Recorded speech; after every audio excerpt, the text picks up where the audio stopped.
सो आज हम स्टार्ट करने वाले हैं first topic in exercise therapy and introduction of exercise therapy.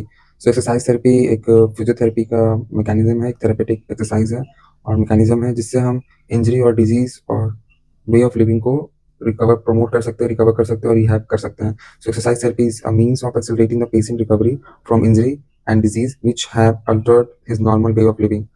So this process of recovery is delayed by inactivity and the muscular weakness, which results from it. The repeated use of alternative pattern of activity makes it difficult to correct them when they are not longer to needed. मतलब एक ऐसा therapeutic exercise है जिसमें हम different pattern और activity को use करा के पेशेंट को रिकवर करा सकते हैं, रिहैब कर सकते हैं और नॉर्मल वे ऑफ लिविंग में ला सकते हैं। जैसे किसी पेशेंट का लिम्पिंग हो गया है, पेनफुल वॉकिंग हो रहा है और कोई भी चोट के कारण, तो उसको हम रिहैब कर सकते हैं एक्सरसाइज थेरेपेटिक यूज करवा के रिहैब कर सकते हैं। Although these alternative patterns may serve a useful purpose temporarily, they must not be allowed to become established as they are less efficient than the normal pattern unless a return to the normal function is known to the impossible. ये कुछ alternative patterns होते हैं जिसमें हम patient को use करवा के उसको हम ट्रीटमेंट देते हैं ताकि वो अपने नॉर्मल फंक्शन पैटर्न को अचीव कर पाए, जो कि उस वक्त उस नॉर्मल फंक्शन पैटर्न को परफॉर्म ना कर पा रहा हो, तो हम उसको फैसिलिटेट करवा सकते हैं रिकवर करने के लिए। तो एक्सरसाइज थेरेपी का एम क्या होता है?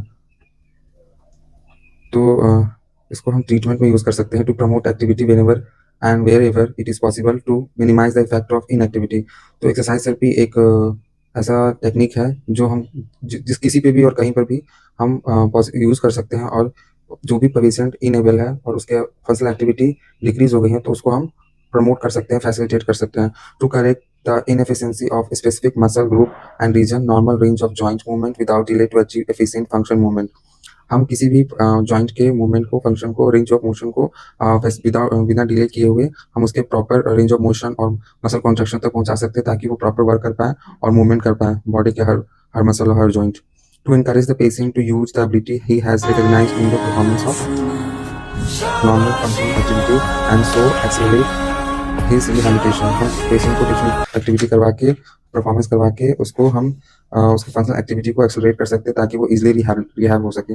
हम एक्सरसाइज थेरेपी के टेक्निक को देख सकते हैं। इसमें दो तरह के टेक्निक होते हैं, एक्टिव मूवमेंट और पैसिव मूवमेंट। एक्टिव वो मूवमेंट होता है जो पेशेंट खुद से कर लेता है, पैसिव वो मूवमेंट होता है जो थेरेपिस्ट पेशेंट को assist yes with hand assist करवा के पेशेंट को करवाते हैं। तो एक्टिव जो मूवमेंट होता है वो वॉलंटरी होता है, पेशेंट खुद से करता है।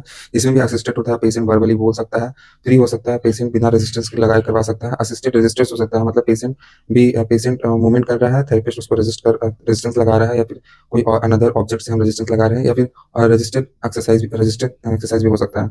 और इनवॉलंटरी रिफ्लेक्स भी हो सकता है, जो मसल हमारी इनवॉलंटरी कॉन्ट्रैक्शन रिफ्लेक्स कर सकती है हमारे बॉडी के अंदर, वो भी इसमें आ सकता है।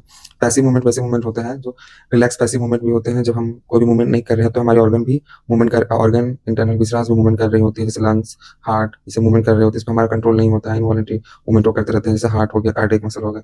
पैसिव मैनुअल मोबिलाइजेशन टेक्निक, जो ऐसी मोबिलाइजेशन टेक्निक जो पेशेंट ना कर पाते हो तो थेरेपिस्ट के द्वारा ही मोबिलाइजेशन टेक्निक यूज किया जा सकता है।